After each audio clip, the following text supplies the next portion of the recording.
Terus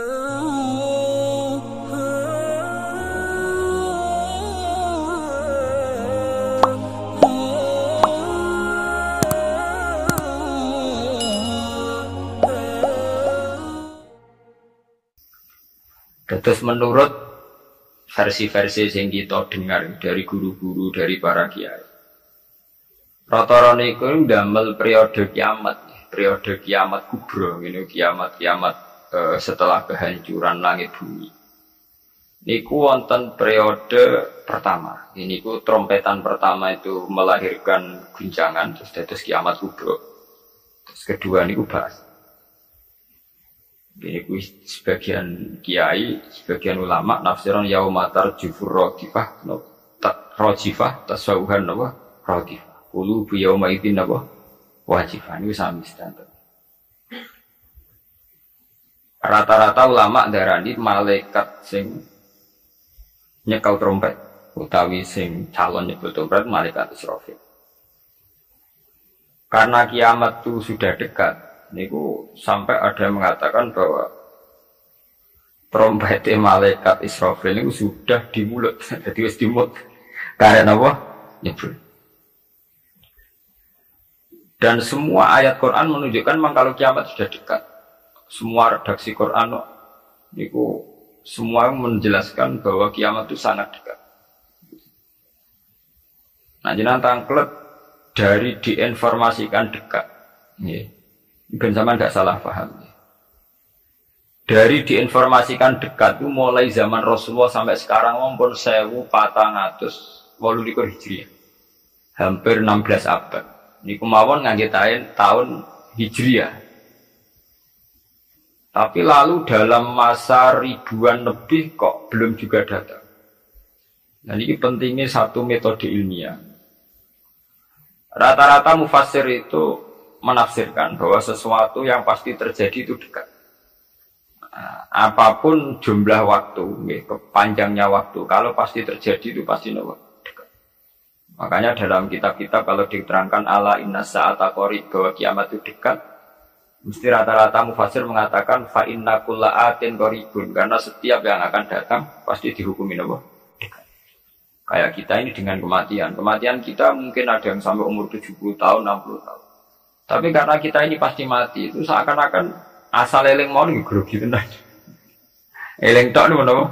Grogi. Karena kita yakin itu pasti napa? Terjadi. Itu satu metode untuk menerangkan bahwa dekat itu karena mesti terjadi. Metode kedua itu berbanding dengan umur dunia. Umur dunia wingi kalau mau tentang Kompas, versi Kompas itu sekitar 3 miliar berapa dari bumi diciptakan sampai sekarang. Kalau versi ilmuwan itu sekitar 3 miliar berapa. Dia tahu nggak dinosaurus mawon sekian ratus juta. Artinya kalau betul dengan hitung-hitungan itu misalnya kiamat itu 1 miliar lagi ya dekat karena berbanding dengan masa lalu yang pun lebih 3 miliar gitu deh. Nah, kalau setuju metode ketiga. Metode ketiga karena Allah itu abadi dan Allah itu azali. Itu melihat waktu itu ya kalamhil basari huwa aqrab. Itu udah ada artinya semua. Dan teori ini cara kula paling dekat secara ilmiah, apalagi sekarang secara sains, secara ilmiah. Misalnya ngeten. Cara semut kon mecah nondok, itu pikirane kok bisa mecah nondok itu nak dar grogoti 2 wulan lagi sono apa? Pecah. Nak sing mbok kongkon semut. Tapi kanggo sampean, tak gites langsung napa? Pecah, ambil. Artinya manusia itu gak lepas dari ruangan, artinya satu analisis yang dibatasi oleh keterbatasan manusia. Bumi kokoh ini kok hancur ngenteni global warming, ngenteni pemanasan global, ngenteni macam-macam. Nak cairan Afrika meleleh, nak sistem bumi tata surya sudah hancur, sistem galaksi sudah. Iku cara manusia. Jadi dengan segala ilmiahnya manusia, bayangno kiamat tentu nunggu global warming, nunggu tata surya sing rusak galaksi. Ya bodoh cara semut kon mecah nondok. Iku kira-kira pikirannya tak mulai ke pojok endi sing paling lemah, endi sing. Cara sampean mbok kites mulai kon diwe ya pecah. Ya bodoh. Kowe ngrubahno gedung sing nganggo beton, nganggo cor, nak manual ya tak palu kondi supaya rubah. Tapi nganggo bom atom, cek mbok dakok endi wae ngene apa? Hancur. Artinya ketika yang ngendikan itu dekat atau mudah itu Allah, memang enggak ada masalah. Allah mau bilang kiamat itu dekat atau mudah ya memang inna dzalika 'ala Allahi yasir. Makanya Allah itu sering berkali-kali kalau cerita kiamat, cerita hari mukhal mesti ditutup inna dzalika 'ala Allahi yasir. Wa kana dzalika 'ala Allahi yasir. Itu mudah bagi Allah, itu mudah bagi Allah. Ya karena bagi Allah ya tidak mudah, bagi selain Allah tentu tidak mudah. Lah anak ngono kan pun kuat mana ya memang enggak masalah kan. Allah cerita parek cek gampang urus-urusane pangeran, kita ora usah melok meh. Pangeran nak metu mokonge nek ngendikan la yusalu amma yafalu wa hum yusalu. Bentone manusa wae seneng analisis pangeran mek teorine manusa. Ya mesti ora sambung Allah iku azali dianalisis mek sesuatu sing hadis sing sekarang, sing profan, sing rusak. Makanya para pencari Tuhan yang murni dengan rasional tentu tidak akan ketemu karena dia akan mengkiaskan barang-barang hadis untuk meneliti barang-barang azal. Ini wow. Contoh paling gampang nih wow. Bahwa manusia itu cara berpikir itu pun mesti dibatasi dengan ruang dan waktu. Padahal pangeran bukan butuh ruang, bukan butuh waktu. Jadi aku mau nopo. Ya contoh termudah itu. Contoh termudah, jika kita nganggap kiamat, itu tentu dengan teori rasional kita akan bicara tentang bumi tua sekian tahun. Sistem galaksi itu per tahun bergeser sekian. Kayak laut itu ngalami rob itu setiap tahun itu sekian senti. Kalau sekian senti kali sekian ratus tahun, berarti begini. Pemanasan global ya gitu, kalau kena emisi karbon sekian tahun sekian, berarti sekian ratus tahun kemudian sudah begini kan bisa dihitung secara sains. Tapi itu kan hitung-hitungannya manusia. Tapi kan beberapa kali sejarah membuktikan itu keliru. Kelirunya ya karena kemungkinannya itu dua. Satu, bahwa itu tidak diciptakan efek yang melawan. Nomor dua, bahwa kejadiannya itu tidak mesti seperti itu. Ya contohnya. Ketika dulu wong nak nandur gabah nganti 8 bulan, nanti 6 bulan, terakhir 6 bulan. Itu orang mikir dihitung, dulu sering krisis pangan dihitung, nak wong jumlahnya tambah terus. Nah, terus gabah panennya 6 bulan iso kelambat. Dalam penemuan ilmiah sing iso 3 bulan. Sehingga zaman manusia sithik sering telat beras, sampai wong mangan jagung bekatus. Saiki wong pirang-pirang ra tau telat napa beras. Ada di pakar-pakar pangan sempat grogi, jangan-jangan karena jumlah uang akeh telat apa? Beras. Masalah tempat gimana? Uang tambah wakeh tanah rata tambah sampai domanggon. Tapi manusia lewat modernnya itu bisa nggawe omah tingkat omah susun. Uang modern ono sing diwajah lah memanggon memaras memanggon. Artinya manusia dengan segala kekhawatiran terhadap fenomena alam yang mesti terjadi juga banyak manusia yang mengantisipasi itu lewat penemuan ilmiah juga. Itu ya rawan klop itu, rawan apa? Klop. Artinya semua teorinya manusia itu mau berbicara tentang sebab akibat dan itu bisa diantisipasi terus, bisa diantisipasi terus. Ya, mengenai istilah Quran nangnya manusia niku. Walakin aksarahum la ya'lamun ya'lamuna dzahira minal hayatid dunya. Paling banter manusia itu mau ya'lamuna dzahira minal hayatid dunya. Yang diketahui itu hanya kulitnya saja, lahirnya saja. Gampangannya dokter meriksa, saiki lara omah mergo mangane ra tertib. Ya kan secara profesional dia pakai standar objektif kalau makannya tidak tertib itu lahir mah. Sekarang ini namanya mah. Tapi bagi keluarga itu mungkin tertib piye, tertib butuh ekonomi tertib, penghasilan tertib kan. Tentu itu tidak dianggap masalah mah, masalah ekonomi. Orang dianggap masalah mah, tidak dianggap masalah apa? Ekonomi. Nah nanti bagi yang lain semua ahli saraf, ahli apa itu tidak murni dianggap masalah mah atau masalah telat makan, lebih ke psikologis. bahwa saraf itu punya ketahanan sekian. Kalau secara psikologi tertekan, maka tingkat ketahanan pada penyakit hanya sekian. Jadi awal-awalnya karena pikiran saking sering kacau nih.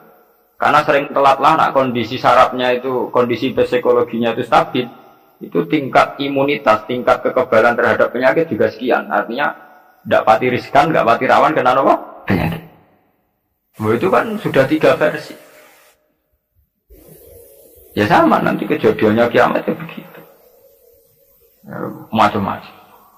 Nah, tapi yang jelas kata para ulama-ulama itu, terutama ulama-ulama yang ahli hakikat, kiamat itu apapun gambarannya yang digambarkan ulama itu hanya gambaran-gambaran betapa sesuatu yang kita hinggapi sekarang, kita singgahi sekarang itu fanin, akan rusak.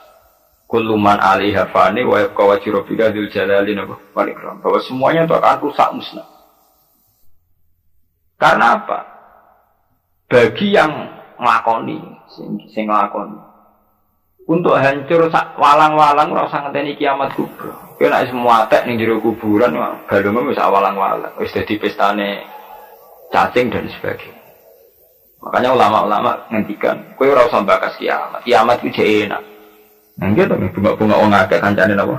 Akeh. Kiamat dhewe ra mati dhewe. Wong padha. Malah luwih ngeri kiamat pribadi. Nggih sami to nggih.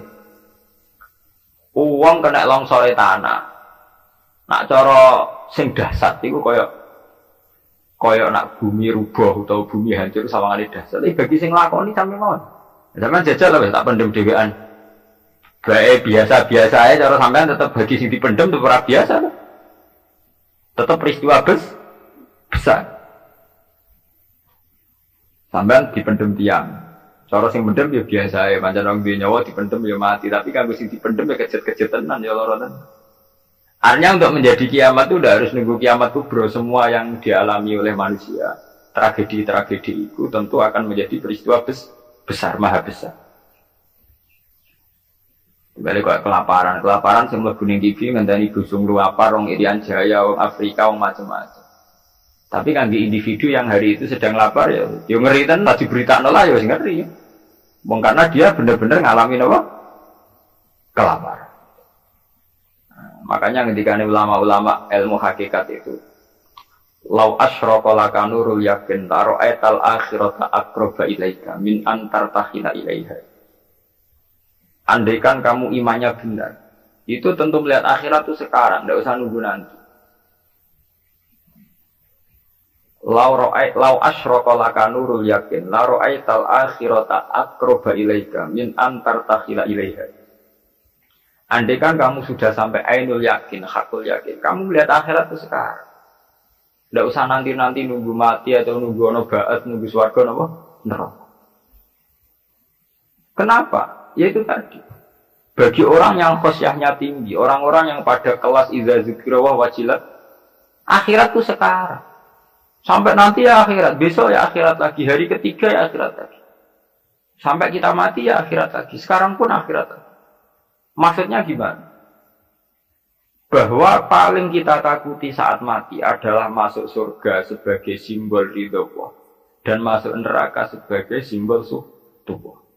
Dan bagi orang yang sangat takwa, itu takut ya dimulai dari sekarang. Setiap detik kita takut jangan-jangan kita tidak dalam ridho Allah. Setiap detik kita takut, jangan-jangan kita sedang dalam suhtu. Nah, ketakutan-ketakutan ini tentu menjadi kita sudah benar-benar kayak di akhirat. Artinya untuk trauma tentang neraka, untuk menikmati surga dia dimulai benar-benar sekarang. Artinya, ning swarga yang tak golek ya ridane Allah. Ning neraka sing tak wedeni ya suhtu. Sekarang juga kita juga begitu. Sekarang juga kita sing paling wedi ya mbek suhtu kok. Sing paling seneng ya mbek ridho. Nana akhirat ngenteni mati, akhirat yang bentuk. Ya akhirat kowe wedi pangeran ngenteni mati, nggo ning kuburan dhewean. Go ditangisi mudin ki saiki dhewean ning kuburan. Serana dulur ra ono sanak. Lah apa zaman ning donya akeh wong terus bahagia, ono dulur malah tukaran. Ono bojo malah ge. Saiki kowe lara ning kuburan dhewean ra ono anak, mana ono anak geger malah mbek anak. Lah mudin ya ilmiah. Apa Betul itu kayak menangis dewe, macam dia ngelakoni rutin. Kan? Apa nak dewean terus loro kan betul mesti itu. Ada kok anak bojo, zaman ini dunia malah kadang anak bojo masalah. Itu artinya apa itu tadi? Kiamat itu ada, ba'ats itu ada. Kita nanti mati, nanti kita dihisab. Tapi seorang mukmin sejati tentu tidak akan menunggu hisab itu datang nanti. Mulai sekarang itu takut hisab. Makanya sampai Rasulullah ngendikan hasibu anfusakum qabla an tuhasabu. Kowe ngitung awam yo saiki, ngrasa awam mbok evaluasi terus, mbok hisab terus. Ya Allah, hari ini saya melakukan amal baik berapa, amal jelek saya berapa. Qabla an tuhasabu, sebelum benar-benar hisab itu nanti nyata. Audit dari Tuhan nanti belum. Makanya Rasulullah itu nganggap kiamat biasa mawon, sesuatu yang kecil yang biasa. Mati oleh Rasulullah dianggap biasa. Karena bagi orang yang takwa, tentu dalam hidup itu sendiri yang diperjuangkan. Gimana setiap detik, setiap hari ada evaluasi. Saya ini sedang dalam ridha Allah atau dalam suhtullah. Nah, orang yang sudah begini ini yang masuk innamal mu'minuna alladzina idza dzukira Allah wajilat. Nah, aku ya ora wajilatem bayangno. Waduh, ketemu Allah ning kiamat amalku elek tok sok ben piye. Lah apa saiki ra ketemu pangeran den diendo. Ketemu pangeran ngenteni kiamat.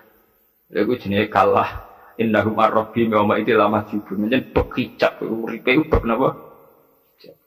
Jogeman utek ngene utek elek. Geman urip. Duh koyo apa menang-menang akhirat gak sowangu, mau ketemu pangeran. Wedi ngono ora tak ngenteni sok ben. Ya saiki detik ini juga. Paham? Ana men taklek. Niku rak makam sing dhuwur. Ora makam dhuwur-dhuwur, jan aturane kudu ngono, iki aturan ora senengane kok makom-makoman. NU nak kon nggih makom lho. Lho pancen begitu, standar seorang mukmin, inamal mukminun standare idza dzikira Allah wajilat qulubuhum. Ora ana inamal mukminuna sing papan atas terus papan menengah napa? Papan bawah. Nah, sendiri kenal wali dari makom dhuwur, nak wong makom ndek. Wis suwe nak wali dhuwur wong ndek, tapi kewajiban.